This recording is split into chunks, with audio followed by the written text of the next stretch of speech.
at the end of the day, that's what we're doing. We're turning knobs and hearing what it does. And if your job becomes some sort of otherworldly thing, like where you stop listening, no. Yeah. You're turning knobs and hearing what it does. You taste your food as you cook it. What's good, everybody? Scoobert Dubert here, about to chat with Sam Fischmann, who is a coder, a composer, and a cook.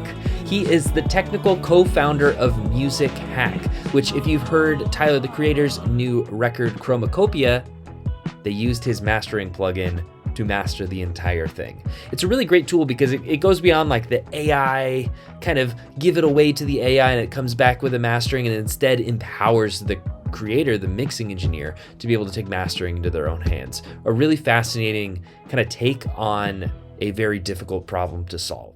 And my favorite part about it is, like, you know, he's a cook, he's a chef. Hearing about the different passions, the different ways that he combines the creative with the technical, with the intuitive, with the human, with the sensual, you know, all of that helps reveal why he thought of this plugin and some of the other ones that he's got coming out. It reveals the mentality, which I think is really powerful, especially for anybody out there that might be considering that transition from music to music technology, which I know a lot of people are. It's just like part of the economic reality of music. It's like, okay, how do you make this work? I think that Sam figured out a really great way to make this work and empower other creators to create more, create better, love music more. A great conversation with the dude. I think you're gonna love it. We talked about loudness versus distortion versus the myths and the gatekeeping. Really, really fun.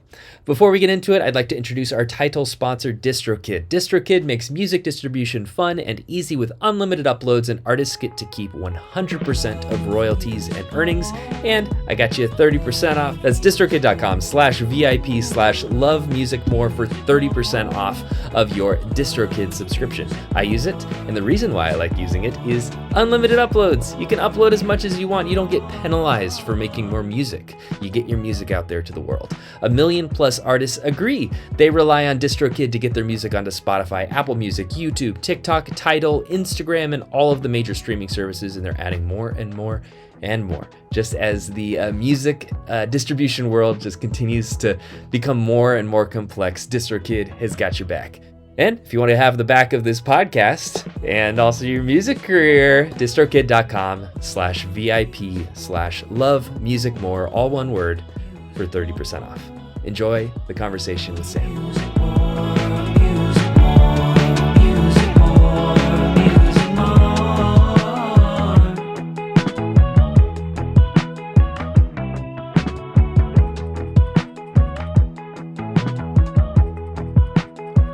What's good, everybody? I am Scoobert Dubert. Welcome back to Love Music More. I'm joined with a very special guest, Sam Fischmann. Welcome, Sam.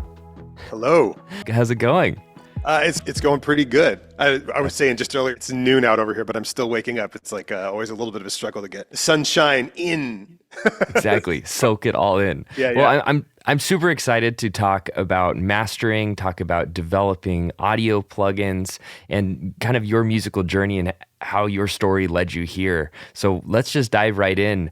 For the people that don't produce audio, yeah, what is mastering? It's like kind of this spooky thing that it's like, even people that mix sometimes don't even know what's going on. They're like, I finished the thing, I sent it to the guy, it comes back and it sounds good. What's mastering in a nutshell? That's a really good question, because like you see those albums for years, like remixed and remastered. It's like, well, I get exactly. Right. When I'm describing it to someone who's not like part of all these technical steps, I like to use an analogy. So for cooks, I like to say it's like getting the salt level right.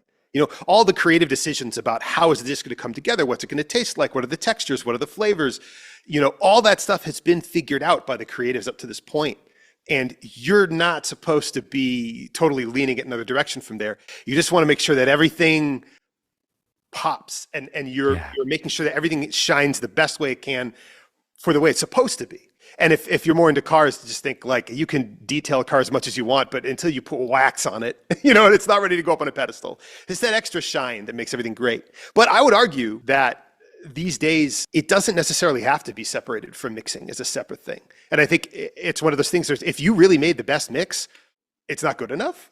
You know, it's kind of like, right. It's kind of like, okay, well then if the mastering engineer, if they're necessary, then like, well, couldn't there be a mastering engineer? I think there's a big conversation around demystifying mastering in order to kind of get rid of that mystique and say, yeah, there are things you need to know, but that could be part of the mixing process, depending on how you're trying to do things, Yeah. And I like that. That's an important thing too, to look at it with that fresh lens. I was watching a video from a mastering engineer, old dude, 80s. Yeah. And I feel bad that I don't remember his name. But he was talking about mastering. What it really is it's the art of putting audio onto a vinyl record. Yeah. I think I may have seen the same thing. Yeah. And I found that really fascinating, where it's like, wow, that is not at all how it's conceptualized now. That is like a total different subset of skills. And mastering has evolved, obviously, since then, even the word and the meaning of like what we're going for. And then looking at a plugin company like your own and a software company, how are you rethinking that and trying to kind of open people's minds to saying, hey, like, we've got new tools, empower yourself? Yeah, I think it's a really good question, because it's like, there's two aspects to the mastering thing, I think. One of them is I need someone to give me a vibe check. Let me give my track a vibe check. Right. I did all this stuff, but I do want somebody to help just do a little bit of tweaking or whatever. I don't trust my own ear for this last whatever. And that I don't think you can ever separate from another person being involved, right? Because that's what you're asking for, is for another person to be involved. And the other half of it is like this magic mystique, like you have to know some special technical whatever the heck. And that's the part that I think that technology is democratizing a bit. You don't need to know as many individual things about what you're doing to the audio to get it to do what it needs to do. So for example, if you're just trying to increase loudness in the most transparent way possible, that's not a particularly creative task. That's a technical task. And there's a tool that can take care of the technical task for you. You can focus instead on if there's any little creative slight differences that you want to make. And those things, I think, are becoming basically not necessary to trust someone else for anymore. Again, vibe check, yes. Technical check, no. So our philosophy is, let's get rid of all the technical problems and make it more, what do I want to hear? Do I want it more high end? Well, I'll turn up the high knob. Do I want it louder? Well, turn up the loud knob. Do I want it wider? Well, turn up the wide knob. And if we handle all the technical stuff, then you can just be like, well, what do I want my track to sound like? And focus your time instead on, what do I want to hear out of my song? And maybe comparing it to your references. If you have some reference tracks, it's a really great way to kind of know as you're edging your way towards it. Yeah, that's a great answer. And that it speaks to something that I deal with a lot too, where yes, on certain songs, on certain things, I need that vibe check, because it is so important. This is like my life's work. This is the stuff when I'm 80, I want to look back on and like listen to and be like, yes. And there's other things that are like, hey, I'm trying to make a competitive mix. And the artist is looking at a bunch of different mixing engineers, and we're all putting forth our work, and then they're going to choose which one do they want to pursue. Those have always been the hard ones, because then it makes me go, okay, do I spend the $100 and hire the mastering engineer for this thing that I don't even know if I'm going to get paid on, but I want to be competitive and I don't know the loudness stuff. And that's where like Master Plan, it helped unlock that. I have technical deficiencies in reaching competitive loudness, just making stuff sound loud and still sound good. And that it made it a lot easier to hit those goals. So I appreciate that. Yeah, for sure. I mean, that's what we made it for, right? Cool. Because if you know what you want, you should be able to get it, Yeah. Right. Exactly. And I appreciate that too, because I've talked a lot on this podcast about technology and AI and kind of like the competing goal set, and how it feels like as an artist to be like, oh my gosh, there's people that are making competitive music on AI that's like rainforest soundscapes or whatever, and they're taking like royalties from other people and whatever. They're still doing the work. But anyway, having the tool makers and the developers focusing more on how can I like solve the problems that are in your way from creating. I really appreciate hearing that. Yeah, that's great. Yeah, and that's what we're setting out to do. So if Master Plan is a success for anyone's workflow, it's because we will have succeeded at doing that. Cool. You can get in the flow with just like you would with an instrument. Yeah. So how did you get into kind of coding, developing? What was the light bulb moment that was like, I'm gonna dig into that, pursue it? Oh man. Well, the light bulb moment for coding is separate from the light bulb moment for making plugins. Okay. To be real, the light bulb moment for coding was, oh God, how am I going to feed myself? Right, yeah. So like I went to school for music composition, You're not going to come out for that and be like, boy, I know so much about Lutoslawski, someone's going to pay me. Like, no, never. That's never going to happen. I'm like, you've got to do a certain kind of work that I couldn't figure out how to do. It can take a long time to figure out where your place is in music, because it's one of those disciplines where you sort of have got to be the best or it's hard to make a living. And so I wasn't ready to figure that out at the point in my life when I all of a sudden had to support myself. And for the musicians that do, I mean, like, you're brave as hell. Like, it's hard. It's so hard. And you're putting yourself out there and whatever. Some days are easier than others, you know? Yeah, exactly. Like, I didn't have that in me in that way. And I have friends that do. And man, like, that's crazy. So, and I was like, okay, well, I panicked. I got a temp job, you know, like I was answering phones and stuff like that. And I was like, well, I don't want to do this either. I happened to work at a spot that was full of very technical people, an embedded systems company. And embedded systems are like the little computers that run inside your car. Okay, cool. Or like a medical device, or things that are like really, really, really, really low level and robust. And like, they got to be good or people are going to get hurt. So there was a particular type of engineer that likes tackling those problems. So I was lucky enough to have a guy that I worked next to at a certain point in this job who took me under his wing and taught me about programming, because I wanted to know, because I wanted to kind of like do more stuff. And the light bulb went off just because talking with him made me realize I love this kind of thinking. But it was a lot later in my life, you know, through working for several of these companies, when I realized, like, I don't really want to be making these kinds of tools or products. Like, they're interesting on a purely intellectual level, but then it doesn't really match what I love to do. It doesn't match like what makes me happy to be alive. It tickles the brain. So I guess there's that part, but like, I don't get the joy from coding that I do from like taking a bite of food that I love, or listening to a piece of music that transports me back, or, you know, watching my dog make some goofy ass face. Like, those are the things that I, you know, and so I think when the pandemic hit was when the second light bulb went off. I was like, all right, I'm done. No more of that. And I'm going to take these two things, I'm going to marry them together, and I'm never looking back from that. That's where I want to be. And because I can like make tools that I would want to use and share them with other people, it's great. So, yeah. That's the spirit that ends up being the lifeblood of artists and engineers and, you know, people like myself to help us keep going. When, you know, you're taking a lump that day, but then you find a cool new tool, it inspires a new thing. It's like, okay, I can run the next leg of the race. That passion that you ends up giving to people like myself. So I really do appreciate it.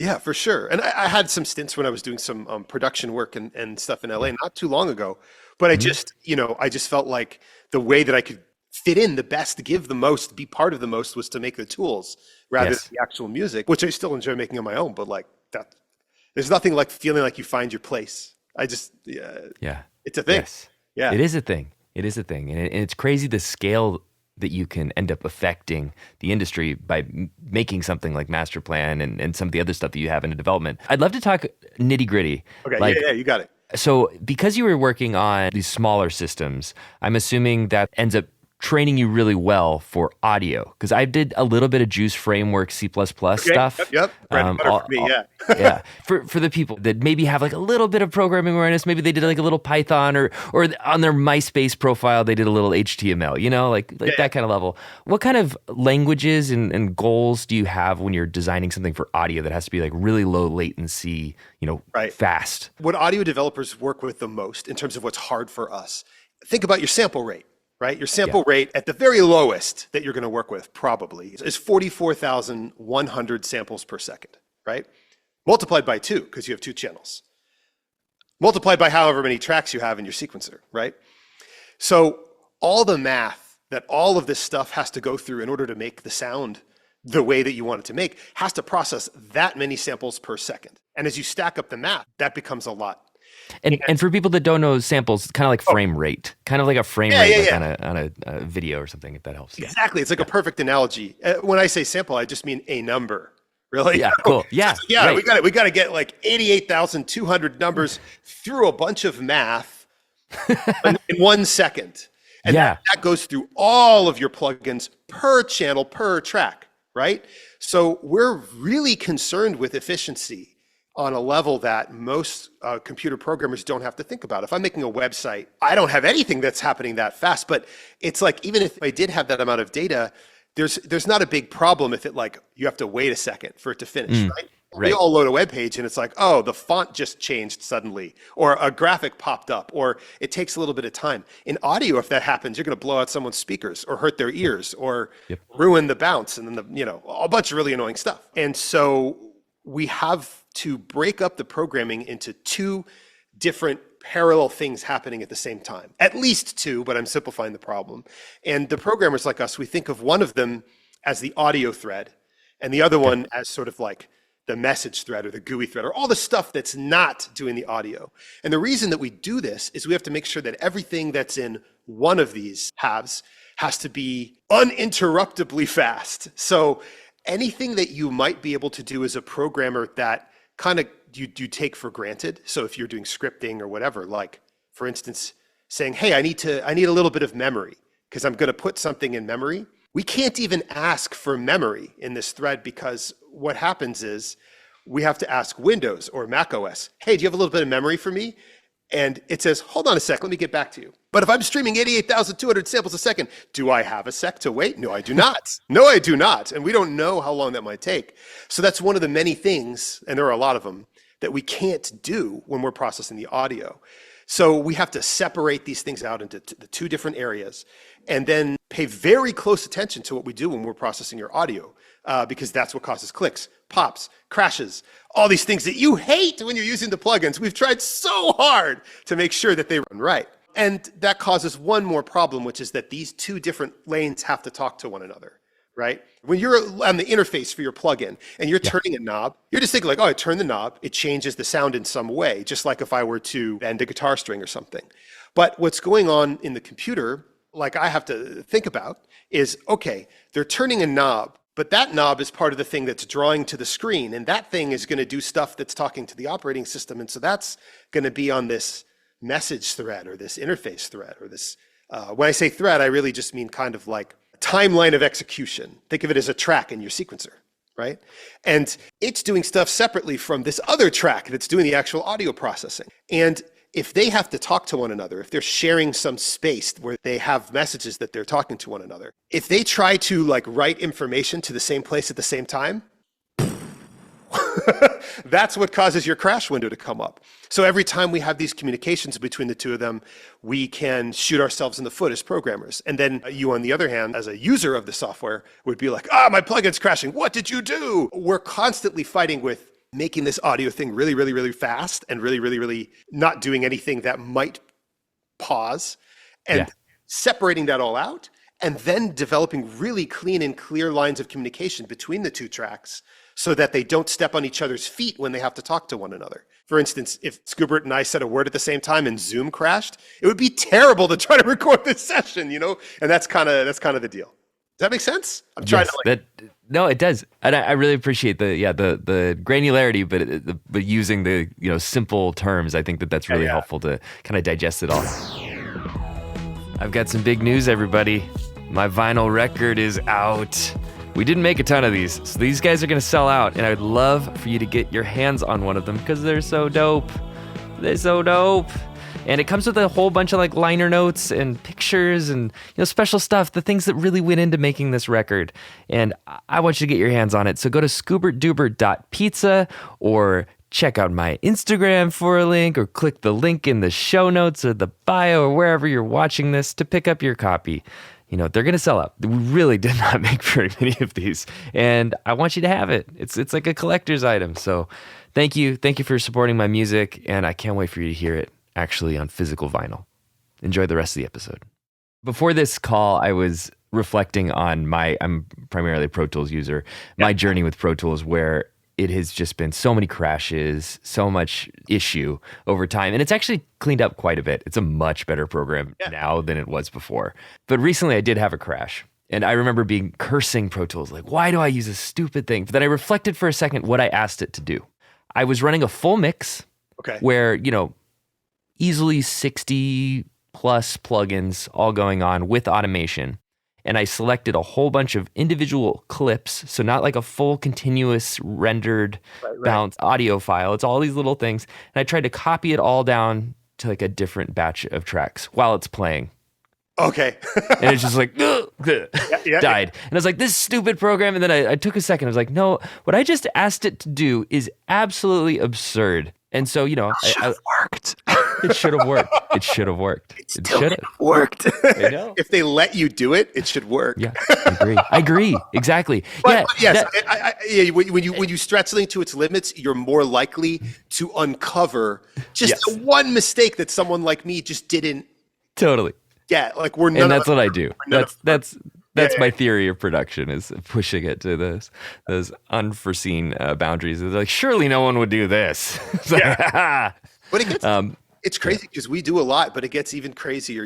I'm lucky that I don't have to deal with what those engineers were doing in the job I had. They did what's called real-time programming. Now, when we talk about having to be really fast inside of processing your audio, some audio devs use the word real-time. It's not really. If an embedded guy heard it, they would have a whole set of things in their head. And they'd be like, no, it's not technically.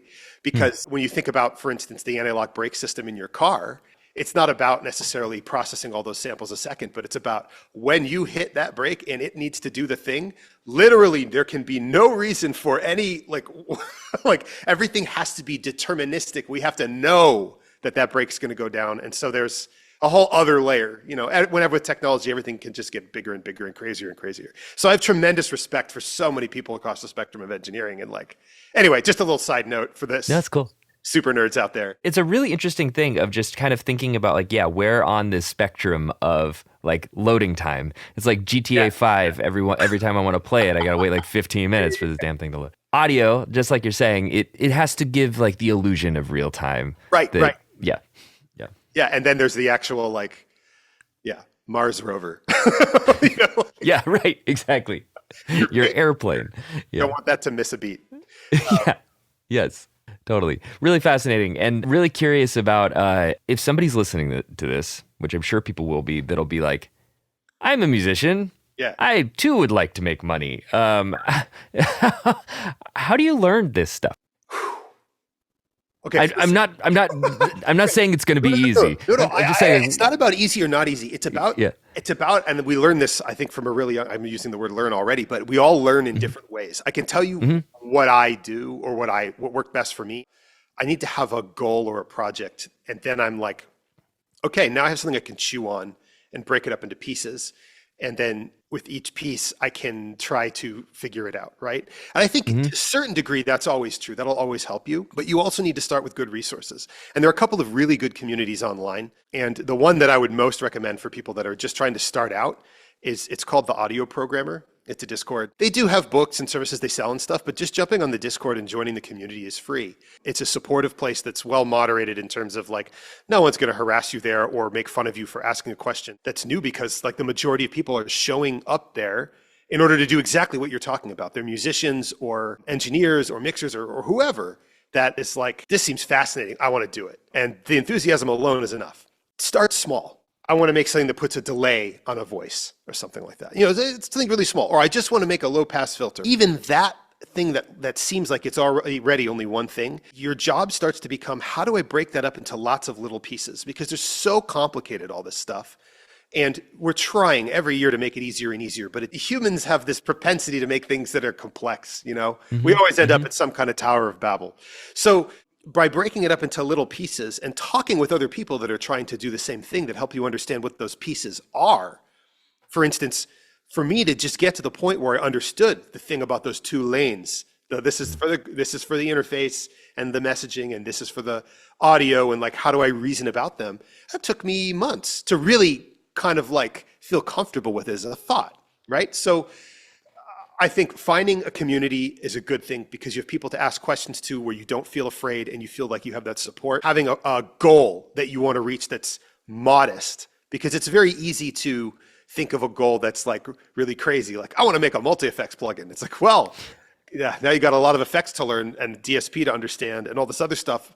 And you're not even going to get a chance to do that until you learn some really annoying language stuff that just kind of got to get it out of the way, right? Because I don't speak for everybody. Some people love the language stuff. But I think if you want to get into this from the musician's standpoint, I think the majority of us start having fun when we feel more like we're plugging a cable from one thing into another thing to hear what it sounds like going through those things.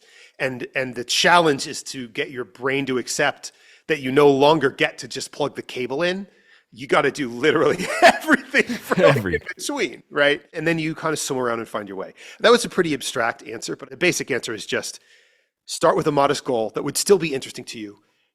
Join a community where you get support. Break it up into little pieces that don't feel overwhelming and try to understand each step one at a time. That will end you up in a better place than just going at it from a book or just going at it by like asking ChatGPT, because it won't sink in and you won't be able to reuse your information maybe as much. But I don't mean to disparage book learners.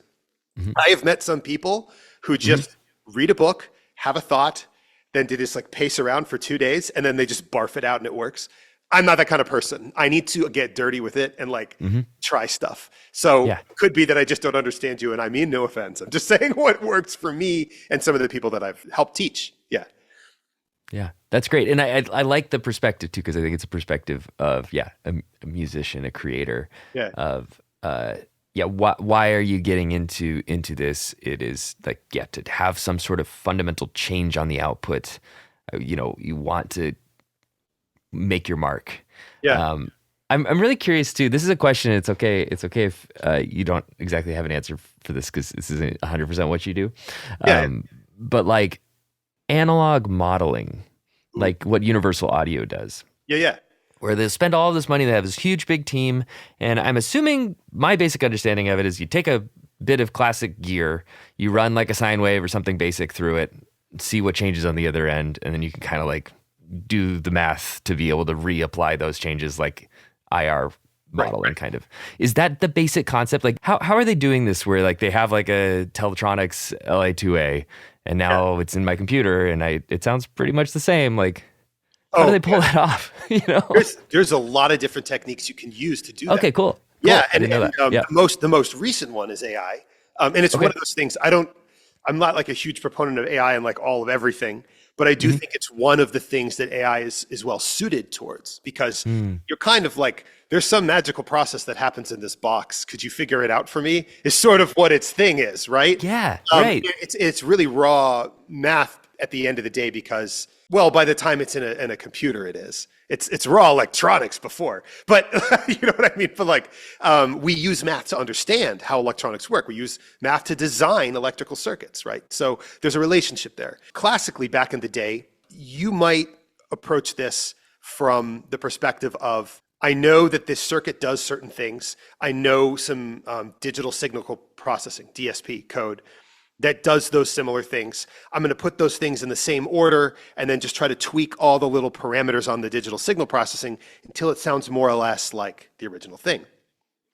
And then people started to get more sophisticated, and they're like, okay, well, like I said earlier, we already can use math to model circuits. Like if you're going to be an electrical engineer and you're going to build a circuit to do a certain thing, the way that you predict how it will behave and what its tolerances are and all that kind of stuff, how to get the cheapest part in there, is by running analysis on the ideas of, if I put these parts with these properties in them, what is going to happen to electricity.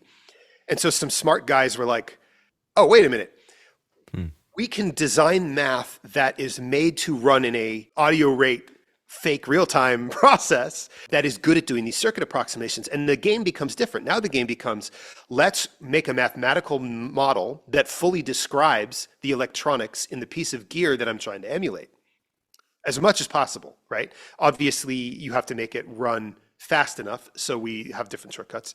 And then this is what we call the more recent, like, let's say, 2010s, like 2000 to 2015, whatever, analog modeling type stuff. We are literally doing an emulation of an electric circuit, and we're just doing what the electronics would do if the electricity was passing through it. And we're going to get, by doing algebraic kind of solving of these equations that we put together, if you put this voltage in, what would be the electricity level at these various components in the circuit?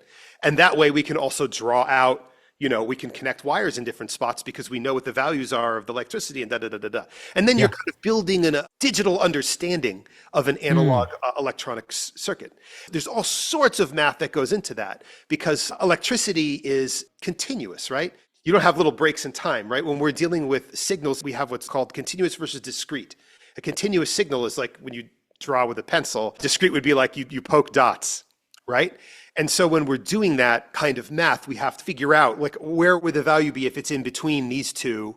And so you have different approximation functions that do this. And there's all sorts of math that's involved in that kind of stuff. And there's multiple ways to do this modeling, different philosophies of the approximations, different ways of like nodal analysis versus, I don't even know what they're called because I'm not an analog So guy.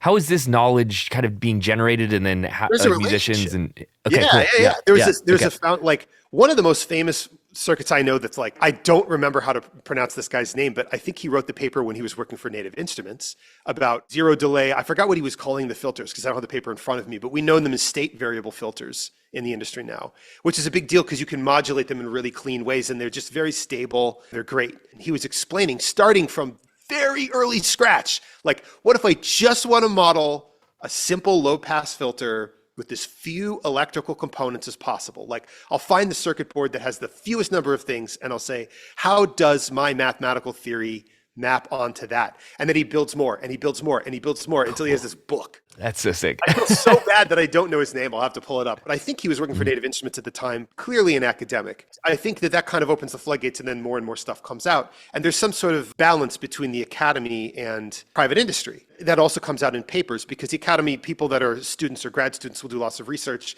They'll publish papers. Things will come out in the DFX conference or AES or any number of things. Because, you know, as researchers want to get their name out there as like, I'm trying to find out how to do something we couldn't do before. You know, this is really interesting. One of them is the Audio Engineering Society, which I'm familiar with. I've gone to that twice in New York City. Yes. What's the other one? DFX is what you call it? I'm not familiar. AFX, okay. Digital Audio Effects Conference. Okay, cool. And and that's just another really great place where people get together. I actually haven't been to either of these, but boy, have I read a lot of papers because those papers become available. And then if I'm a guy working on some kind of plugin, I just have some idea, and there's some part of the process that's like, this is subpar. It's not working the way that I want.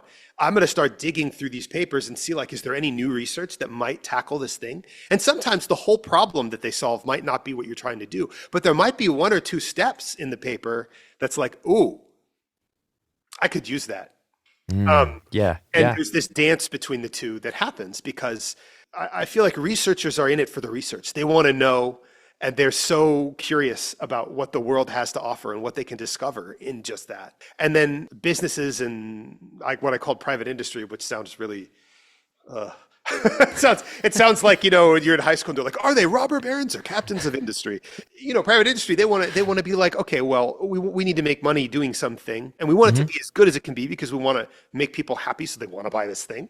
What are the applications for these technologies? So everyone's kind of on the lookout. And it takes both to come up with something that ends up being super cool. But again, it's not always that way. Auto-tune, I think, wasn't a academic pursuit. I think it was just an engineer who decided what it was. I can't remember the story, but like it doesn't always happen that way. It's a big mix. The world is everything. Yeah. But it's so fascinating. Like, and of course it would take the academy, the people that are really in it for understanding, like, I want to take nature and apply it to mathematics for something like a LA2A, like the EMI console for Abbey Road, you know, like I want it to sound like I'm singing into this different microphone. Like I've got this universal audio sphere microphone, you know, it's like, that's crazy math. And of course that requires like scientists because I'm trying to replicate something that exists in the analog physical world from like the 1950s or like a bit of gear from like the Soviet Union, like in the early bit of the Cold War. It's like, put that on my computer, please. Yeah, exactly. I want to carry that around in my pocket. Yeah, totally. No, it does. And like, I don't know, it's just, I'm grateful that we've managed this, like as people, to put together this kind of situation. It's wild, the amount of information that we have. Totally. Making sense of it though is another thing entirely. Yeah, no, it's true. That's true. But that's where that's the relationship, right? Is like the academics are like, okay, I figured out how to do this thing and take this thing from the natural world or the analog world and apply it mathematically. It's like, what do we do with this? I don't know. You take it and you start developing, working on something, you put it out in the marketplace, and the marketplace is of people that are working on music like me, that's like mixing, and I go, okay, I really like this, I don't like that as much, and then maybe we meet up at a conference like an AES or a NAMM show or whatever, and I go, hey, like, love this plugin, but what if it solved this problem too, or, you know? No, it's great. Like one person focusing on on just the minutiae of every little thing. And then the other person is kind of like the bridge to the users of the tools. And then without those communication lines, we wouldn't have this great ecosystem of just this stuff, it's cool. Yeah. Yeah. I'd love to talk on that topic about master plan and the decisions that were made to like say, I want to put these parameters, this metering, these knobs. How did you go about that? Because there's a lot going on, but also not a lot going on. It's a really nice, beautiful blend of Thank you. What I'm looking for. It's like, okay, what are these LUFs? Like, how loud am I getting intersample? Like, how loud am I getting overall? What was the decision making? What was the research like? How did you like iterate on this? And I think this is version 1.5. Is that right? Yeah. And the basic shape of it has stayed the same. So the philosophy behind it was just only show people what they really need to be doing. Because one of the major problems I think that can paralyze people in the mastering thing, and it's very much related to this feeling of like, oh, it's a secret magical art, is that you start doing too much because you're like, oh, I can do all these things. Well, I better do that because I need to make that the best, and that the best, and that the best. And by the time you're done, maybe a little bit too much plastic is in there. And so like, if you can simplify and make things just only what you need, like right up front, you can sort of help people rein that in. You can still always do too much, but that was kind of the philosophy behind it. Okay, how do we have what we have? That's from Stan's mastering chain. So when Stan was working on mastering type projects and working with a lot of engineers, and he was back in Larrabee, back in part of its heyday and all this stuff, you start to develop a workflow. Everyone has a workflow for the types of things they do over and over again, because you learn that some things you have to do every single time, and you want to make those things as ergonomic and easy as possible. And then you want to have the details for later when you're like, okay, we got the basic shape. Now we're going to do our little fine sanding here. And so everything was geared towards that. And he just took that process and he's like, here are the controls I need to change right away.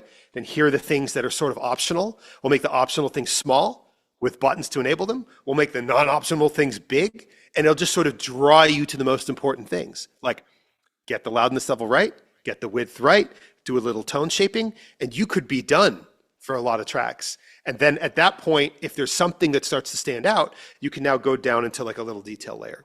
So we went through some iterations of it, but we kind of knew pretty much up front with this one what we wanted to do. And so I just spent a lot of time rearranging things on the screen until it felt like that was sort of the natural way you might approach this. But still, we had people that opened the plugin up and they were like, who's this for? Because they saw it as something not complicated enough for an expert, and I'm putting that in air quotes, because if you know what your taste is, that's expert enough.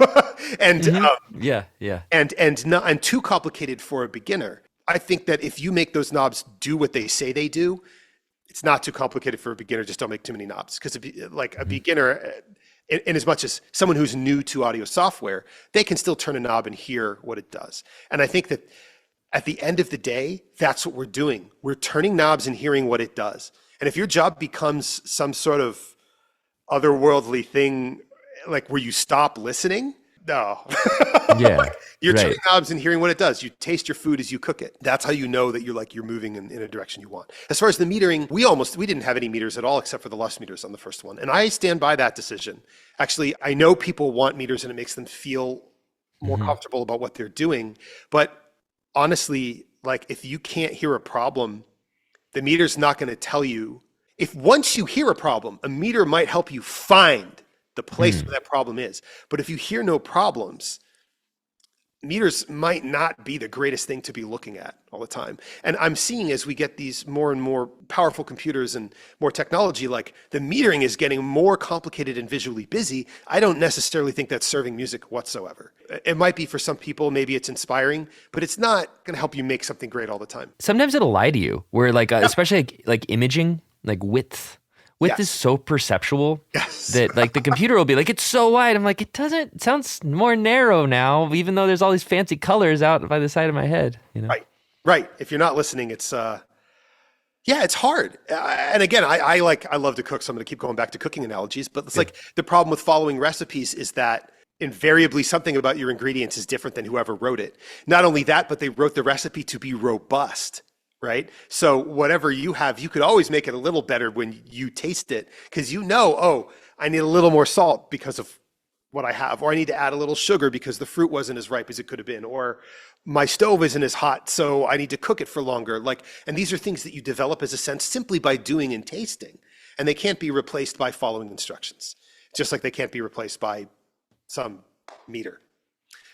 However, there are times when it's necessary, such as you can't stick your finger into a piece of cooking meat and tell what temperature it is. You probably want a thermometer for that. So like, you know, I'm not trying to like disparage at all. I'm just saying, be careful when you stop listening. Be careful when you stop tasting, because that's when you're going to run into trouble. Interrupt this very important broadcast, but it's time for one more advertisement for myself for this podcast. What I'm asking for is for you to rate it 5 stars, share it with your friends. This is like the most important thing for this podcast to grow. So if you want to do this, you go onto the podcast screen, right? You click on the ... on Spotify. Under there, it says rate show, and you go and you click it. 5 stars. If you could do that for me, that's the best way for the algorithms, all this stuff, to share it out with the world. I know that it's a lot to ask, but if you could please just hit those 3 dots and then a 5 star, it would really help us out and helps us, get the word out and spread the love of music. So thank you. If you're listening on YouTube, you know what to do. Like, subscribe, all that good stuff. Thank you so much. And here's the rest of the episode. It does. And it's good advice too, especially in this weird world of DSPs and LUF requirements and minimums and maximums. More people I talk about that I really trust about that basically just tell me, don't care about it. Just make the song sound good. That's exactly right. They're right. And in fact, a louder song LUFS level is going to be more robust and future-proof. No matter what anyone tells you, that's the truth. If it sounds bad when you push the LUFS high, well, then don't do it. But if it doesn't sound bad, if it sounds the way you want when you push the LUFS high, that is actually going to make your track more robust in more listening situations and in more streaming formats as people keep changing their mind about what LUFS level they want.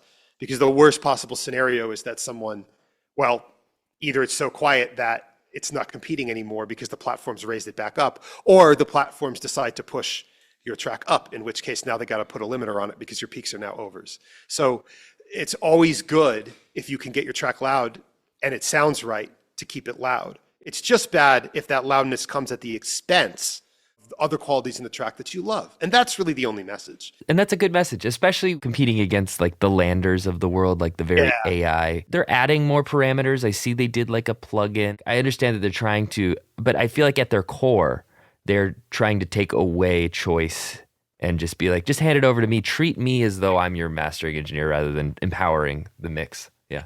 Yeah, I generally agree with that. I think that there are times when you need something done quick. Yes, I generally like tools that make someone feel more confident to express. And I think when you hand something over to an AI-based tool, it shows that the thing that you're asking the AI to do is what you're lacking your confidence of expression in. Now, there are times when you just need to do it because that's not your thing. If I didn't know how to play any instruments and I wanted to make music for like some video I shot because I was a videographer and I wanted it to be unique, that's a great solution because, there you go. Maybe I don't have any friends that can like put that together for me, or like, that's a lot to ask. There are other times when it's like, well, I made this music. I mixed this track. I know what I want out of it. I should feel comfortable pushing it to the last, that last little bit that I want out of it.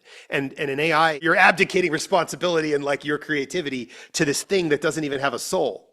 It has felt no pain. It has felt no joy. It doesn't know what it's like to eat too much. It's just like, and it's like, there you go. Yeah. It's trained off of a lot of people that have felt those things and whatever. But at the end of the day, it's true. And it's not going to do the unexpected. Like, I really like this Golfos plugin that does, I think it's like based around pink noise, and it kind of like, goal of like resonant filtering to be able to make things more audible. And they usually recommend doing it at like 10 to 15%. But they give you the option in the automation window to go up to 200. Yeah. And best believe I go up to 200 on the weirdest music I make, like the super weird stuff, at least for like little bizarro moments where you want like comb filtering as like an element of a transition instead of like a filter sweep. You do like this weird thing with the plugin. The AI would never do that kind of stuff of just, it is so out of the box. It is off-label use. Right.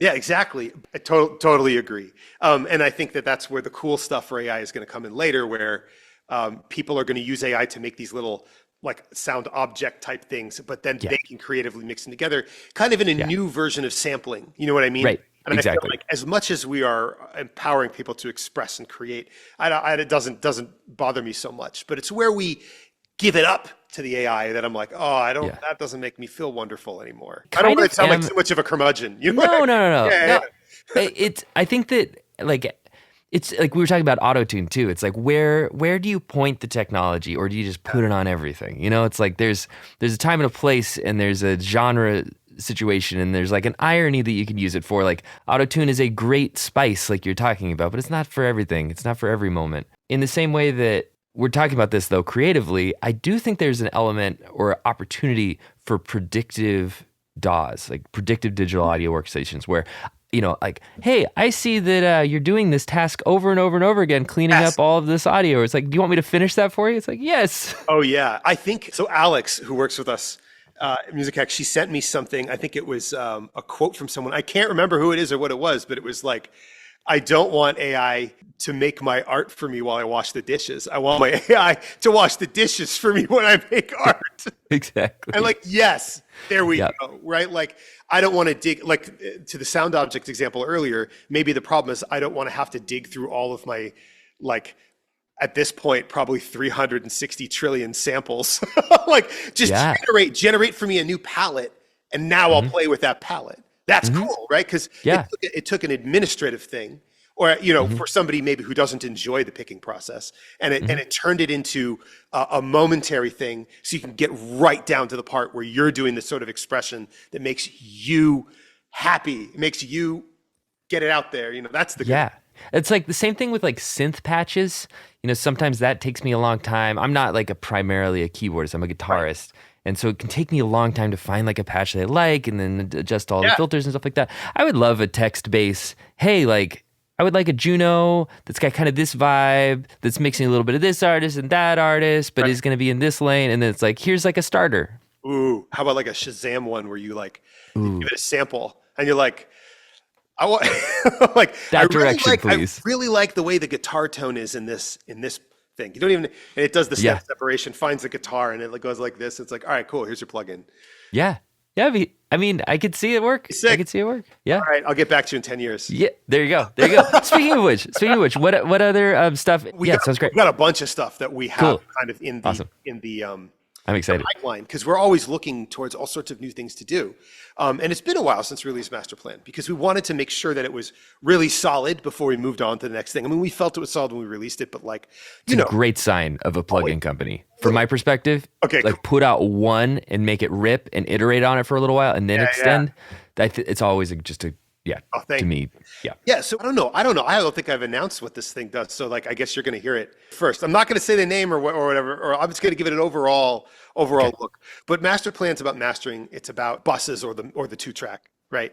And it's about like really clean, transparent loudness and like letting what you've already done shine through really well and just getting it ready for radio. We want to make something that's for the track, that can do stuff live, because Master Plan is latency. That's about like gritty character-based loudness in all sorts of ways that might mean. If that means growling, if that means smashing, if that means pushing, if that means clarity, if that means making a buttery low end, I don't care. All of those things in one place that can either be, live or a little bit extra higher quality. And we put those all in one really great sounding tool. And something I'm really excited about in that tool, which we'll see how people use it. I think it's a really cool creative tool, is it has a very interesting tone blending section on the way out. It allows you to take your changes and sort of, it has a dry wet knob, but it also has a knob that will allow you to blend in the low wets or the high wets as opposed to just dry or wet. That sounds great. It'd be really, really fun. It sounds awesome. And it's got a randomizer on it, so you can just sort of hit Unity and then just like smash random. Like you just get 100 inspirations for one thing and be like, ooh, that one, and then tweak it. Cool. A lot of fun. That sounds like a lot of fun. And I think this is a good moment for it. So the whole like clip to zero movement online, I don't know if you're familiar with this. It's very interesting. I can send you some stuff. Okay, I don't know 100%. I better catch up on it. I should know about clip to zero. It's pretty cool. Basically, the concept, I somewhat ascribe to it. I think it's like a genre-dependent thing. It's mostly coming from electronic music, but like there's certain subsets of alternative and stuff that I do that I use it, where basically the idea is in the same way that you would kind of like go for harmonic distortion on like a bunch of individual tracks, and then also like build up chains of compression over the course of your mix. So like your drums are all compressed together, and the drums and bass are a little bit compressed together, and it's compressed with the rest of the whatever. That kind of like Brouwerizing kind of idea. Got it. It's taking all of that, and instead of thinking it as a compression, it thinks about it as clipping and limiting, where you're spreading out tiny bits of square wave shaping across your entire mix, focusing on your kick and your snare, or whatever like big thing that wants to be like the loudest possible thing in your mix. And you set up your mix as a series of limiters so that you keep, and like ducking, like, you know, so that you keep these like primary loudest things as loud as they possibly can be the entire mixing stage. The whole goal is to not turn at least the primary pushers of the mix down at any point. Right. So, okay, now that I just didn't know the name for it, but I've heard. Yeah, it. no, totally. It's One of the reasons we actually I designed the loudness algorithm in Masterplan. It's a really unique thing, is so that you don't necessarily have to do that as much. Cool. Because it's a mix of a clipper and limiter that is working on every peak uniquely. It's doing it in order to try to get that, thinking about the way the algorithm works, because I can't talk about what it does. Yeah, but right. One of the things that you're doing, clip to zero, like on each of these regions, is you're saying like, look, one of the problems that you have is that you have transients on all bunch of different stuff. It's not just your kick, your snare, your hat. It's also, if you have like an OTT synth, the onset of that is going to have a big spike before the rest of it, right? It's going to have a stab. And there's so many things like this, right? And they're happening all over your mix. And so when all of these things are happening, any one of them could cause a spike into clipping. And when you try to mix them all together, certain of them will happen at the same time. And then if you wait till the end stage of your limiting in order to limit, it's going to make your limiter more reactive. And so you're not going to be able to push it as hard, right? I'm assuming that's what the reason is for. 100% what it is. Yep. You try not to make that meter dance as much. Yep. Exactly. Because the more it's dancing, the more weird stuff it's doing to your signal. So I kind of designed Masterplan so you don't have to do that as much. Awesome. What that means is a really good demo would be somebody who has done it and not done it on the same mix, and we see how easy it is to, if Masterplan's on the 2-bus, to see if you can get the same thing, or if it's still better to do clip to zero for that style of music. I'm not saying it can, because I haven't run the experiment, but I really should. In fact, I should probably, if one of your listeners wants to reach out to us with like a mixed track where they've done this and they're like, I have great success. I would love to go through that with them and see like, how does that work out? You know what I mean? Let me know about that. That could be really fun. That sounds fun. Yeah. So I'm all for it. I think that it depends on the genre and what that does to the feeling of the music and the dynamic range of the music. It probably works in lots of genres, and they should all try it to see. And it may even work with some genres on some things and not others, where you might care a lot about certain types of extreme dynamic range and not other types of extreme dynamic range. So I have absolutely nothing against it. I think it's a very clever way of thinking about mixing, because it helps you be much more expressive and creative in the levels of those tracks, because they're not going to create a limiter dance. And it's an interesting way of thinking, like you're saying, of getting out of the old mindset of analog pushing and analog playing, like the dynamics of fingers on frets. Right. And thinking of it as the math that it is, of like, we're going to set a narrower band, and our goal is loud at the end of the day. Yeah. And it's like, it also, like that mindset, then as you're auditioning stuff and you already kind of have it set up to some extent in your arranging phase, you'd be like, kick's not going to be loud enough. Like that thing just doesn't hit. The transients aren't as, so you like pick another one. It's like, it's just a very different set of ears to wear, I guess. Yeah. Yeah. But I like it, and I'm excited to play with Masterplan in that same way. Yeah, it should be fun, and definitely tell me what you find. Like, I always want to know what's one more thing I could do. You know? Yeah, that's great. No, it's super exciting. So I want to leave you with one final question. The show is called Love Music More, and the segment is called Love Music Why. This is just a moment to kind of opine and talk about, why do you love music? How does it interact, like we've been talking about, with your other passions, like cooking and baking and coding, and how does that all come together to experience the passion that you feel and continue to work in this world? That's a really great question. And I think there's two kinds of ways I listen to music. And one of them is just in order to, get my spirit in the right place when I'm doing literally anything from cooking to coding to just sitting around and doing whatever. And it's part of our environment the same way. Like I got plants in here. I like having bricks on my wall. I want a space that makes me feel comfortable in myself and happy. And like music is just as much a part of that as any physical thing. And it is physical. It's moving the air all around me. The same way that the plant's filtering through oxygen, not very much, but it's still doing it. And the second way I listen to music is like more of a deep, attentive listening way of listening to music. And I did this a lot more maybe earlier in my life when I was studying it. But that's the kind of listening where part of me is picking it apart, and part of me, it's like a meditative thing where I'm opening up to let the music make me feel something beyond. And a lot of us maybe practice that most these days when we maybe go to see music, but you can do that at home too when there's something that you've noticed that you really love and it's moving. That's why. I love music because it moves me. It moves the air, it moves me, it gets me on the same page as people, or it puts me in a space where I can be away if I need to. It's so many beautiful things. And as much as I can be a part of it and help it be a part of other people, like I'm gonna do it. I hope that makes sense. It does. Yeah. It does. And it's a beautiful thing to be doing it today and in the way that you are, because you're helping to create music that's never been heard before in a way that's never been done before. How many humans can even say that, That's crazy. It's really amazing. I love the things that I've seen come up through the years from, starting by sequencing in DOS and Voyetra all the way to like synthesized voices and like auto-tune like crazy. And I just like, it's so amazing. It's great. We can do things that we would have had to pay so much to even dream of doing back in the day. So it's amazing.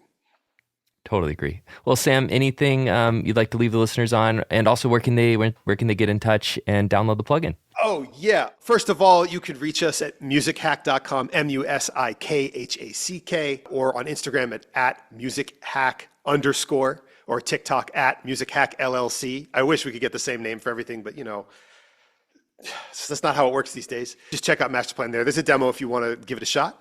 And then as far as what I want to leave people with, it's like, listen to your music as you work with it. Trust that you know what you want out of it. And if you're not hearing what you want to hear, even if you're following all the best advice you think you've taken, then maybe spend some more time playing around and listening. And a lot of that advice that's floating around there might not be so important.